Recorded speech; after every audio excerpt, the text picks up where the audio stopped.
kita berada pada kalimah al-ikhlas, yaitu asyhadu an la ilaha illallah wa asyhadu anna muhammadar rasulullah wa ala dini nabiyyina Muhammadin sallallahu alaihi wasallam. Dan kita juga berada di atas landasan agama yang dibawa oleh Nabi Muhammad sallallahu alaihi wasallam, wa ala millati abina Ibrahim hanifa. Dan kita juga berada di atas landasan agama yang dibawa oleh Nabi Allah Ibrahim alaihi wassalatu wassalam, wa ma kana minal musyrikin. Tidaklah dia termasuk di kalangan orang-orang yang syirik kepadanya. Amma ba'd. Sambungan kepada sejarah dan riwayat hidup Nabi sallallahu alaihi wasallam. Apabila Abdullah berumur 18 tahun, Abdullah berkahwin dengan seorang wanita yang juga daripada keturunan Quraisy, yang terkenal dengan seorang yang baik, yang jujur, yang amanah, yang mempunyai budi pekerti yang baik, yaitulah Aminah binti Wahb. Tak berapa lama setelah berkahwin, baru 2 minggu berkahwin, Abdul Muttalib mahu menghantar kafilah rombongan perdagangan ke negeri Syam, ke Syria. Lalu Abdul Muttalib meminta supaya Abdullah, ayah Nabi Muhammad, mengetuai rombongan kafilah tersebut, membawa rombongan perdagangan Quraisy berniaga di negeri Syam.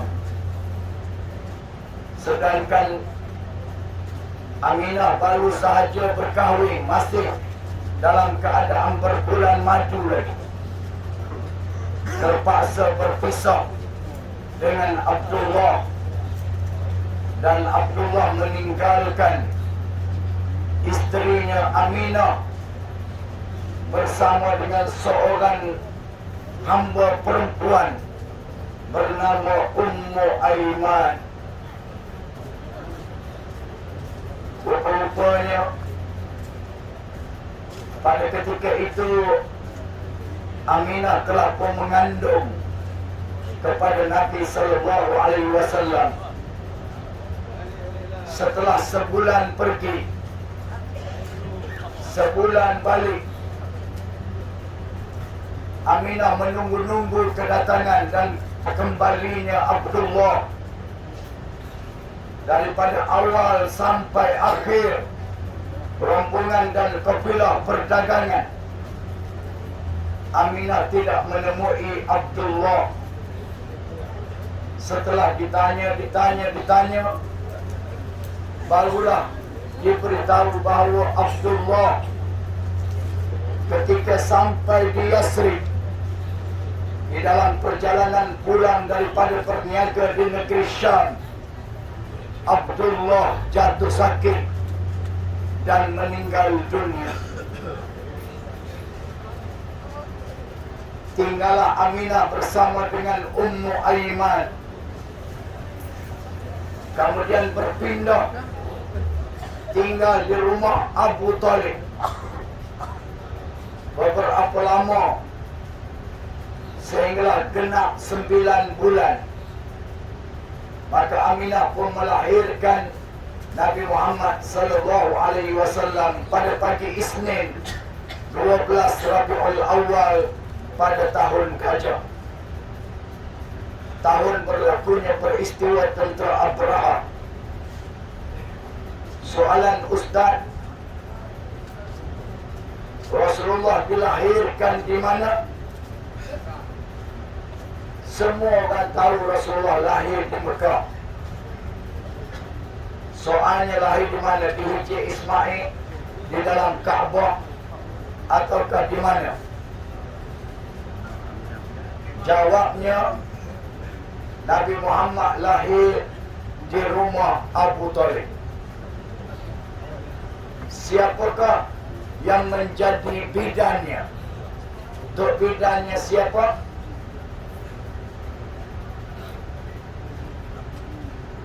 Boleh tanya orang sebelah.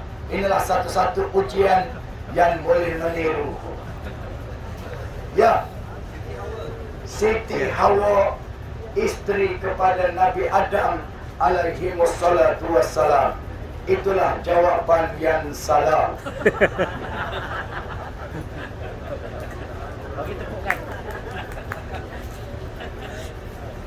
Terima kasih kerana mencuba.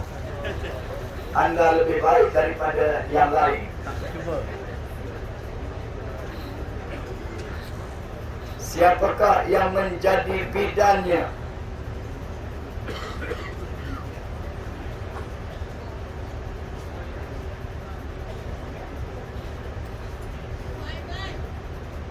Yang menjadi bidannya Ummu Aiman. Jawapan daripada kaum wanita. Inilah jawapan yang Ustaz tunggu-tunggu, yang juga salah.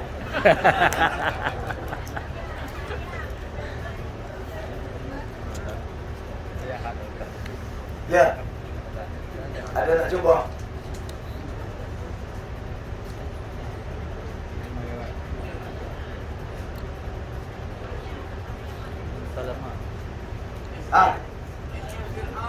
Isteri Fir'aun Asia. Masya Allah, jawapan yang tidak tepat.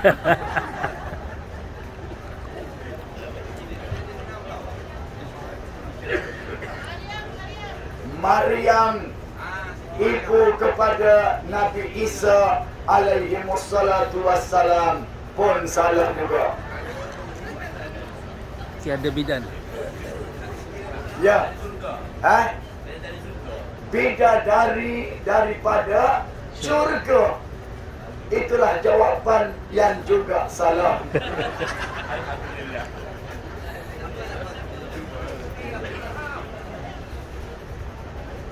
Siapa? Isteri Fir'aun. Abu Lahab. Isteri Abraham. Abu Lahab. Isteri Abu Lahab. Ummu Jamil. Dia tak pernah jadi tok bidan.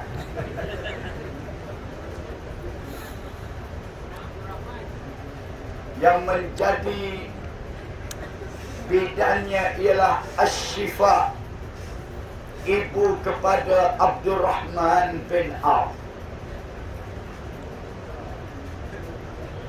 Sebaik sahaja Nabi Muhammad lahir,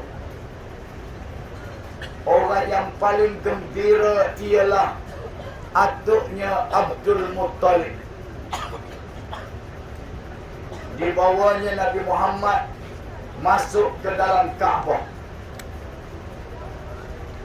Pada hari ke-7, diaraknya batang tubuh Nabi Muhammad keliling kota Mekah, bagi tahu dapat cucu, dapat cucu, dapat cucu.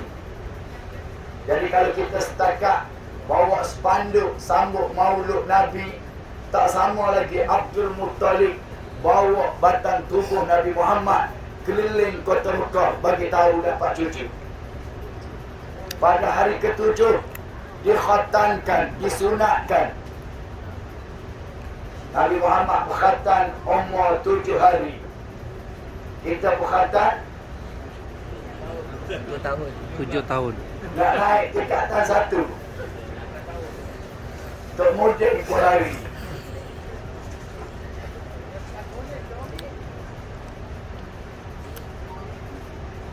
Pada hari ke-7 diberi nama dengan nama Muhammad, yang terpuji, yang terpuji, yang terpuji. Sedangkan nama tersebut adalah nama yang gharib, nama yang pelik. Orang Arab tak letak nama dia dengan nama Muhammad. Selalunya orang Arab letak Abdul Ka'bah, hamba kepada Ka'bah. Abdul Syam, hamba kepada matahari. Abdul Qamar, hamba kepada bulan. Tiba-tiba Abdul Muttalib meletak nama cucunya dengan nama Muhammad, tersentok orang Arab dengan nama tersebut. Samalah kalau kita dengar, kita tanya yang tinggal di kemah saja, ya, rumah mandi untuk rumah saja, duduk di kemah saja. seperti Ustaz tanya, Lewat di kalangan dia. awak ada berapa orang anak? Tak lama Ustaz, 15 aja. Jauh. Yang bongsu nama apa? Yang bongsu nama John Travolta. Ustaz tersentak. Ini bukan nama Jawa ni. Bugis pun bukan, Boyan pun bukan. Jadi Allah Subhanahu Wa Taala bagi ilham kepada Abdul Muttalib supaya letak nama cucunya dengan nama Muhammad untuk merealisasikan apa yang disebut dalam kitab Taurat dan dalam kitab Injil. Wa mubasysyiran bi rasulin ya'ti min ba'di ismuhu Ahmad. Datangnya kitab Taurat, datangnya kitab Injil untuk memberi berita gembira tentang perutusan Nabi akhir zaman, ismuhu Ahmad, namanya Ahmad, iaitu Muhammad sallallahu alaihi wasallam.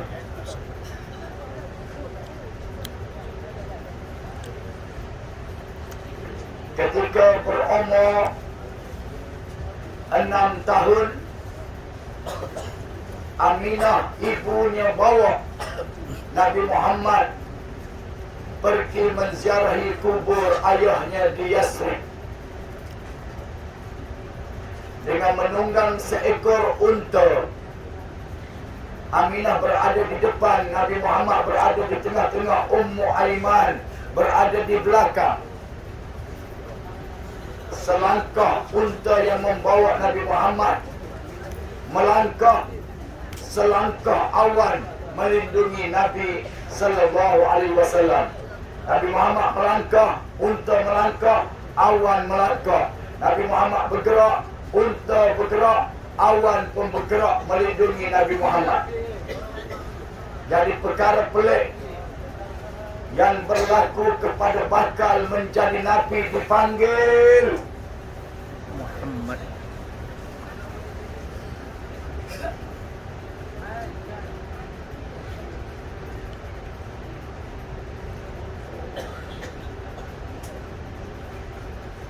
Ngantuk.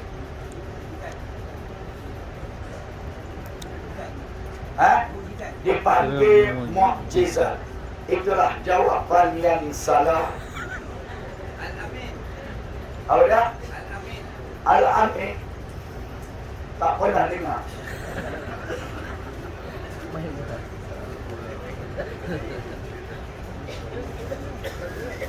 Karomah. Perkara pelik ada 4. Pertama, perkara pelik yang berlaku kepada nabi-nabi dan rasul-rasul dipanggil mukjizat. Yang kedua, perkara pelik yang berlaku kepada bakal menjadi nabi dipanggil al-irhas. Yang ketiga, perkara pelik yang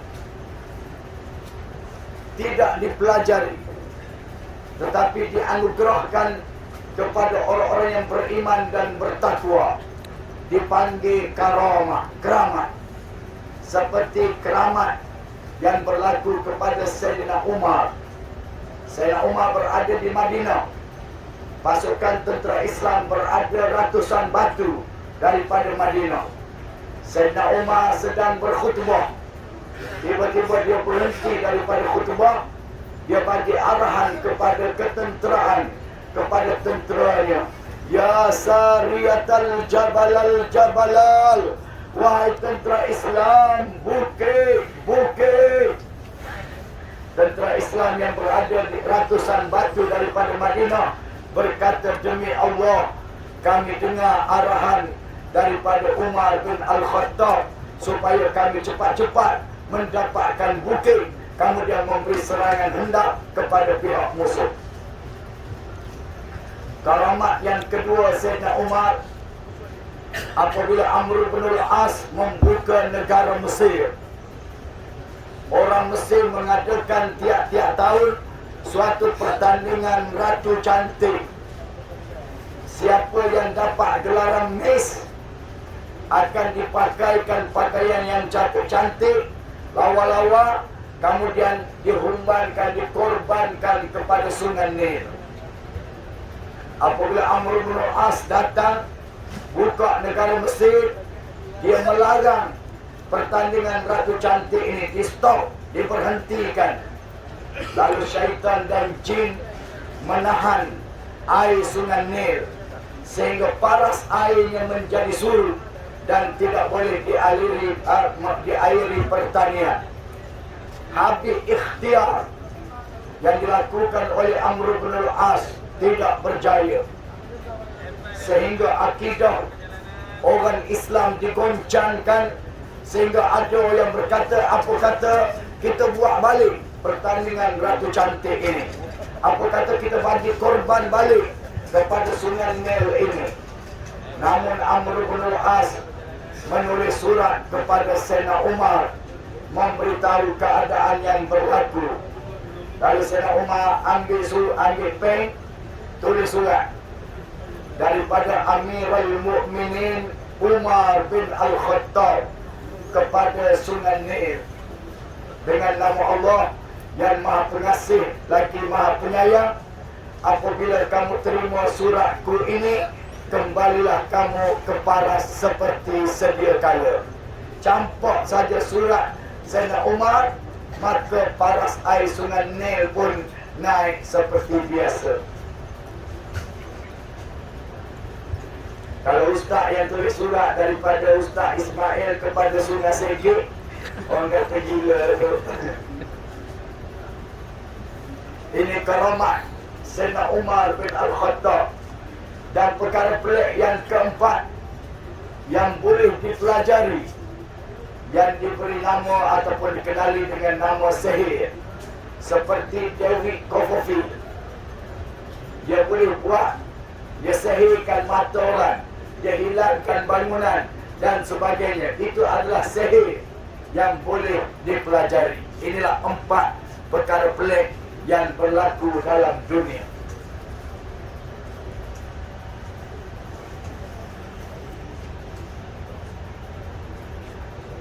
Apabila sampai di Yasrib, Aminah dah tengok kubur suaminya Abdullah, dan Nabi Muhammad yang masih kecil tak tahu apa-apa melihat kubur ayahnya.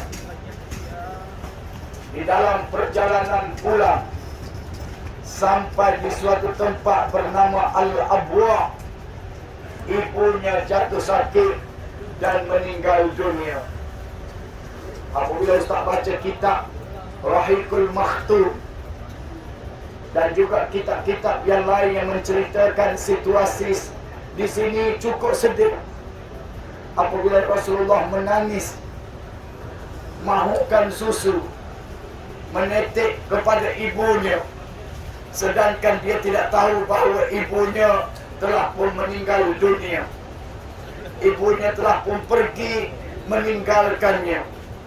Ummu Aiman bawa balik, peluk Nabi Muhammad, bawa balik ke Mekah dan meninggalkan ibunya di perkampungan Al-Abwa, balik terus tinggal dengan Abdul Muttalib, dengan atuknya.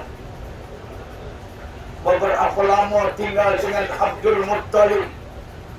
Ketika Nabi Muhammad baru sahaja mahu bermanja dengan atuknya Abdul Muttalib, ketika berumur 8 tahun 2 bulan 10 hari, Allah Subhanahu wa taala matikan Abdul Muttalib. Sebelum Abdul Muttalib mati, Abdul Muttalib panggil anaknya, terutama sekali dia panggil siapa? Abu Talib.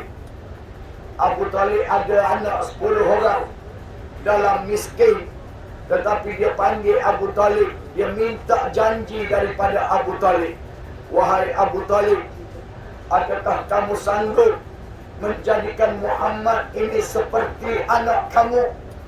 Abu Talib kata ya. Lalu diserahkan Nabi Muhammad kepada Abu Talib. Tinggallah Rasulullah SAW bersama-sama dengan Abu Talib. Ketika berumur 12 tahun, Abu Talib ajak Nabi Muhammad pergi berniaga ke negeri Syam. Sampai di suatu tempat bernama Al-Busra. Seorang rahib bernama Buhairah, dia keluar daripada gerejanya. Dia tengok batu-batu dan kayu-kayu memberi salam, mengucapkan selamat datang. Mengikut kitabnya, dia tahu bahawa kayu dan batu tak akan ucap selamat datang melainkan kepada Nabi. Dia tahu bahawa di sekitar ini ada Nabi. Lalu dia pergi ke sana, pergi ke sana, pergi ke sana. Akhirnya dia bertemu dengan rombongan Abu Talib.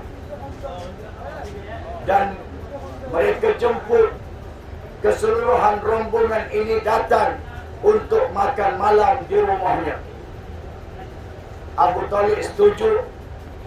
Daripada malam tersebut semua sekali pergi, kecuali Nabi Muhammad masih budak, umur 12 tahun, diperintahkan menjaga barang-barang. Apabila semua yang hadir datang, rahib melihat kepada yang datang ini tidak ada tanda-tanda kenabian seperti yang disebut di dalam kitab Injil. Lalu dia tanya, ada orang lain lagi? Lalu Abu Talib kata, dah tak ada dah, kecuali seorang budak. Rahib tu kata, pergi panggil budak itu. Apabila Nabi Muhammad datang saja, dia tengok saja, dia tahu ini Nabi akhir zaman. Lalu dia test, wahai Abu Talib, adakah budak ini anak kamu? Abu Talib kata, ya, dia adalah anakku. Rahib kata, bohong. Tidak sayugia budak ini masih mempunyai ayah. Tidak sepatutnya budak ini masih mempunyai ayah. Lalu Abu Talib kata, benar, dia adalah anak saudaraku. Ayahnya telah pun meninggal dunia. Rahib berkata, wahai Abu Talib, jangan kamu bawa budak ini pergi ke negeri Syam, ke Syria, ke Jordan, ke Mesir, ke Iraq, ke Lebanon, ke Palestin. Inilah negeri Syam suatu ketika dahulu. Nanti Yahudi tengok dia, Yahudi akan bunuh dia. Cepat-cepat Abu Talib bawa Nabi Muhammad balik ke Mekah. Dan Nabi Muhammad bekerja sebagai pengembala kambing. Allah Subhanahu Wa Taala latih Nabi Muhammad jaga kambing dahulu sebelum daripada jaga manusia.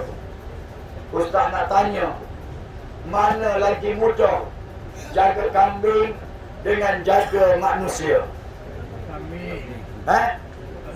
Jaga kambing lagi mudah. Kambing ni tak pandai tipu-tipu pacikak, tipu-tipu keling. Tapi manusia, Masya Allah, dah cakap dah, bangun, subuh. Ini bukan masjid Abu Bakar, ini bukan masjid Shah Alam, ini bukan masjid Al-Ustaz. Ini adalah Masjidil Haram. Dah bangun dah. Member keluar tutup pintu dia tidur balik. Dia sambung balik. Beberapa lama Nabi Muhammad mengembala kambing, sehinggalah Nabi Muhammad berumur 25 tahun. Ada seorang janda kaya bernama Khadijah bintah Khuwailid sedang mencari pekerja untuk membawa barang-barang dagangan miliknya berniaga di negeri Syam. dia dengar seorang pemuda yang digelar sebagai Al-Amin, Al-Amin, Al-Amin. Orang yang jujur, orang yang jujur, orang yang amanah. Lalu dia pun pergi bertemu dengan Abu Talib, minta izin berbincang dengan Nabi Muhammad, nak upah dia dengan konsep mudharabah, dengan konsep pembahagian keuntungan mengikut persen yang dipersetujui. Dan Khadijah tidak pernah menawarkan persen yang begitu besar, melainkan kepada Nabi Muhammad sallallahu alaihi wasallam. Apabila Nabi Muhammad bersetuju untuk membawa barang-barang perdagangannya ke negeri Syam, Khadijah menghantar seorang hambanya bernama Maisarah mengiringi Rasulullah sallallahu alaihi wasallam. Daripada 4 sanawi Zainal Abidin, kemudian ustaz belajar ke Nilampuri, Kota Baru, Kelantan. Kemudian ustaz pergi ke Universiti Al-Azhar, Mesir. Masa tu ustaz masih menganggap bahawa Maisarah ini perempuan.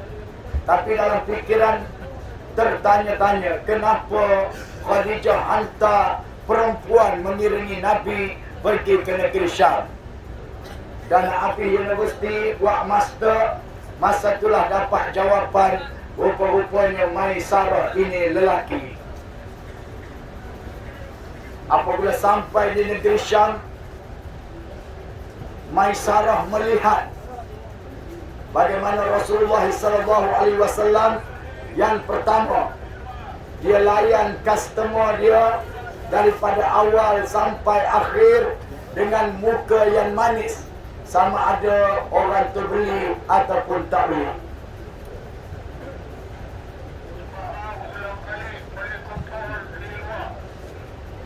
Kita masuk kedai orang Melayu dah 15 minit, tak ada orang nak tanya. Pergi kedai Cina, masuk aja, bos, nak beli apa bos? Kita orang tu tak beli je, terus tak nak bertegur dah dengan orang. Tapi Rasulullah layan customer dia daripada awal sampai akhir dengan muka yang manis, dengan senyuman yang cantik, yang baik. Layan dia sama ada dia beli ataupun tak beli. Yang kedua, jika sekiranya sesuatu barang itu ada kecacatan, maka kecacatan itu diperlihatkan kepada customer dan barang itu dijual dengan harga yang sesuai dengan kecacatan yang ada. Kita pergi ke luar negara nak beli kain yang mahal kepada isteri, nak buat baju berapa meter? 4 meter juga. Wanita 4 meter cukup? Cukup 4 meter. 200 meter beli. 4 meter 800. Balik bagi ke isteri, isteri nak buat baju, betul-betul berubah dekat pusat. Kita kata apa? Celaka masalah ni.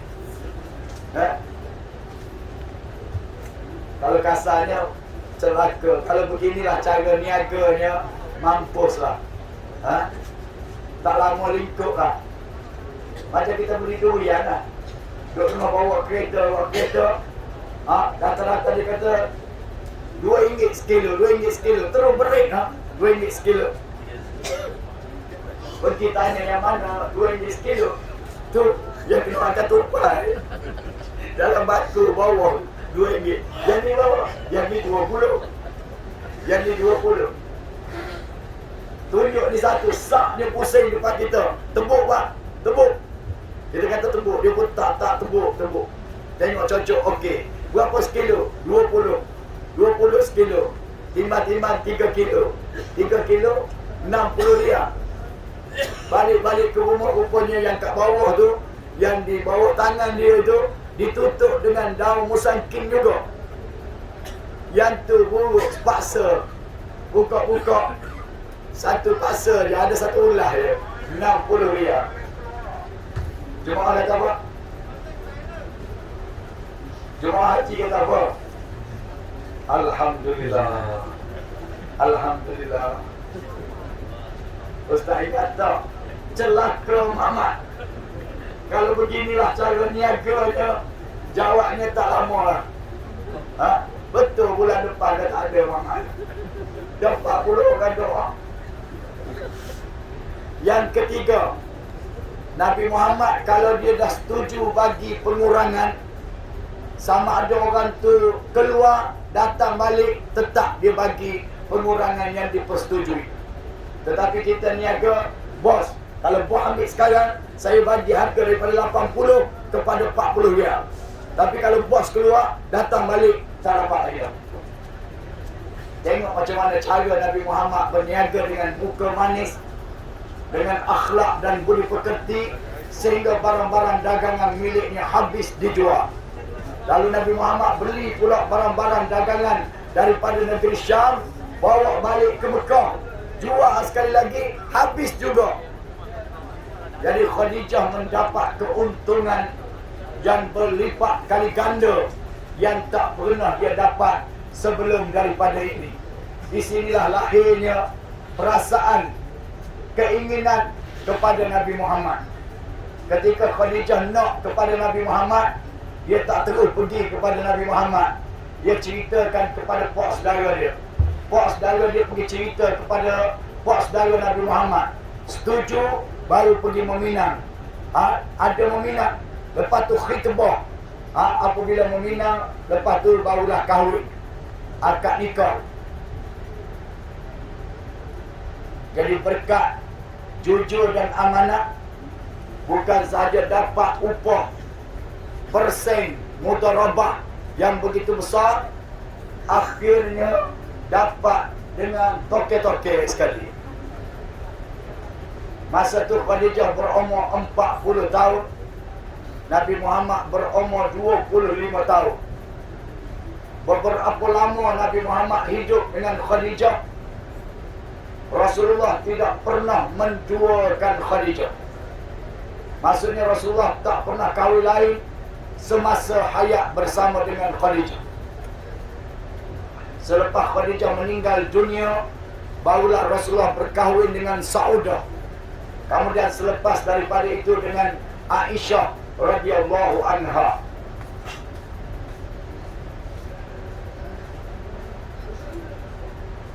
Ketika berumur 40 tahun, maknanya ketika berumur 37 tahun, 3 tahun sebelum umur 40, Allah dah campak di dalam hati Nabi Muhammad perasaan ingin berkhalwat, bersunyi diri hanya dengan Allah, tapi mampu beribadat kepada Allah. Istilah khalwat pada asalnya satu istilah yang cukup baik dari segi tasawuf.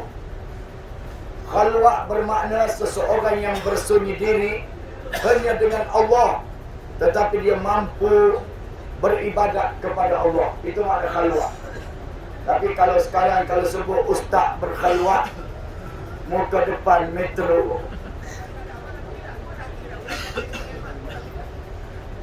Tahun pertama bulan Ramadan, Nabi Muhammad bawa bekalan, naik di atas Jabal Nur setinggi 2,500 kaki, berkhalwat, beribadat kepada Allah.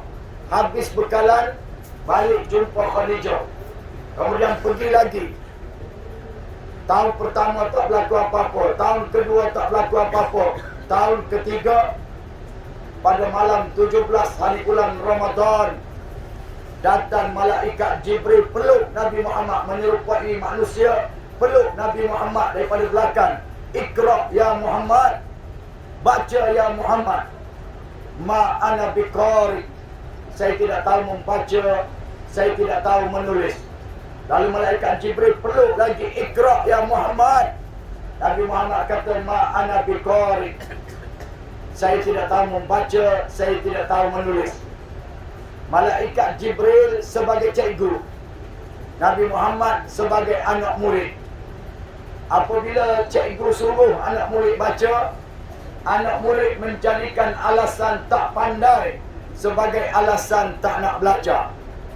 Habis, cikgu boleh berputus asa. Kamu tak nak belajar, lantak kamulah. Nak belajar sudah, tak nak belajar sudah. Tapi cikgu tak boleh begitu. Dia peluk lagi Nabi Muhammad. Dia naikkan semangat dalaman. Akhirnya Jibril kata, ya Muhammad, ikut aku. Iqra' bismi rabbikal ladzi khalaq. Iqra' bismi rabbikal ladzi khalaq. Ustaz nak tanya, surah yang pertama sekali diturunkan oleh Allah kepada Nabi Muhammad sallallahu alaihi wasallam ialah surah Iqra. Surah Iqra'. 40 tahun Ustaz belajar agama, Ustaz tak pernah jumpa surah Iqra'. Yang Ustaz jumpa ialah surah Al-Alaq, ayatnya Iqra' bismi rabbikal ladzi khalaq. Betul? Betul. Abi ambil kat mana surah Iqra'? Permulaan ayat. Apabila keinginan dalaman ada, akhirnya Nabi Muhammad khatam, berjaya menghafal Al-Quran. Setiap tahun, tiba saja bulan Ramadan, Nabi Muhammad akan perdengarkan Al-Quran yang dihafalnya kepada malaikat Jibril. Sekali khatam. Pada tahun Rasulullah nak wafat, 2 kali khatam Al-Quran diperdengarkan kepada malaikat Jibril alaihi wassalatu wassalam. Rasulullah amat sayang kepada Khadijah. Apabila Khadijah meninggal dunia, Rasulullah masih sebut nama Khadijah. Khadijah, Khadijah, Khadijah. Apabila nak makan, letak pinggan kosong sebelah. Aisyah tanya, tu pinggan untuk siapa? Itu pinggan untuk Khadijah. Lalu Aisyah pencemburu. Aisyah kata, ya Rasulullah, bukankah saya satu-satunya isteri yang kau kahwin dalam keadaan daya? Yang lain semua janda semua. Ya Rasulullah, berilah kepada saya satu pemberian yang menunjukkan bahawa saya adalah orang yang paling kau sayang sekali. Oleh kerana isteri dia minta, Rasulullah pun bagilah 1 dinar kepada Aisyah. Rupa-rupanya tak cukup. Rasulullah sahaja yang tahu. Aisyah memberi tawaran. Aisyah kata, ya Rasulullah, apa kata saya kumpulkan isteri-isteri yang lain, lepas tu kamu istiharkan di hadapan mereka bahawa saya adalah orang yang paling kau sayang sekali. Dalam diam-diam, sebagai suami yang adil, Rasulullah pun bagi juga kepada yang lain 1 dinar, 1 dinar, 1 dinar. Apabila dah berkumpul, Aisyah kata, ya Rasulullah, isytiharkanlah siapa di antara kami ini orang yang paling kau sayang sekali. Rasulullah kata, orang yang paling aku sayang ialah orang yang aku beri kepadanya duit 1 dinar. Aisyah pun cepat-cepat angkat tangan.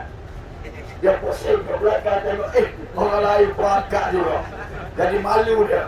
Rasulullah pun explain kepada dia. Dia kata, ya Aisyah, sebenarnya Khadijah lebih beruntung daripada kamu. Aku lebih sayang kepada Khadijah berbanding isteri-isteri yang lain di atas dasar 4 sebab. Pertama, ketika seluruh manusia kufur kepada Allah, tidak beriman kepada Allah, Khadijah merupakan orang yang pertama beriman kepadaku. Yang kedua, ketika seluruh masyarakat Quraisy mengumpulkan harta kekayaan untuk menentang perjuangan Islam, Khadijah menyerahkan harta kekayaannya untuk mempertahankan Islam. Yang ketiga, aku lebih sayang kepada Khadijah berbanding isteri yang lain. Ketika isteriku yang lain diharamkan oleh Allah mendapat anak. Semua anak yang hidup adalah hasil perkongsian hidupku dengan Khadijah. Walaupun dapat anak dengan Maria Al-Qibtiyah bernama Ibrahim, tetapi anak itu meninggal dunia pada hari yang ketujuh. Semua anak yang hidup adalah hasil perkongsian dengan Khadijah bint Khuwailid. Yang keempat, kelakar sedikit. Aisyah kata, "Ya Rasulullah, bukankah saya satu-satunya isteri yang engkau kahwin dalam keadaan daya?" Rasulullah kata, "Ya Aisyah, sebenarnya Khadijah lebih beruntung daripada kamu. Sebab ketika Khadijah mengahwiniku, masa tu aku masih daya lagi. Ketika kamu kahwin dengan aku dah tak daya. Jadi nak kira kamu yang daya ataupun aku yang daya," kata Nabi sallallahu alaihi wasallam. Jadi sementara mata dia kena segar, cukuplah sekadar itu untuk pada pagi ini. Sekian, wassalamualaikum warahmatullahi wabarakatuh.